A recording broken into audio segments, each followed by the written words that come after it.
سروک دستیا هوالگریا آلمانی راگاند گوته ویشکستنا داعش لسوریه و عراقی لرخستنا نافبوری دکاره ایریشن تروریستی لآلمانیا پیک بینه دهمی دمانده. به تایبەت گۆوەڵاتی وی نکاره چاودێریە هەمی کەسên گۆگۆمان li wan tê kirin got bi ser Daişê vene.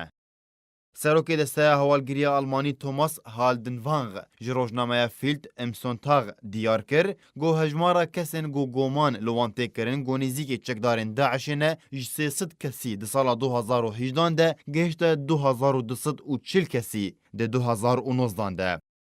Navbûrî balkişanserweyekê got dezgehên ewlehiyên Almanî nikarin çavdêriya vê hejmara pir ya teröristan bikin ji ber ku pîwîstiya her kesekî ji wan çekdaran bi 40 kesî ji dezgehên ewlehî Almanî heye ji bo çavdêriya çûn û hatina wan û lev û tevgera wan.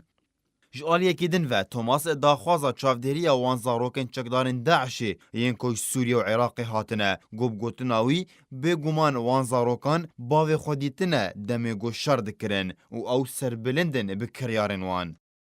Tevî got hikûmeta Almanî vegera çekdarên xwe yên ku tevlî Daişê bûbûn red kiribû lê di heftiya borî de hikûmeta navborî neh zarokên çekdarên Daişê yên ku li Iraqê bûn li xwe girt û ew vegerandin Almanya. Her wiha 4 zarokên din got bavê wan Almanî bû li gel dayika wan ji Sûriye vegerandin Almanya got piştre dayika wan desteser kiribûn.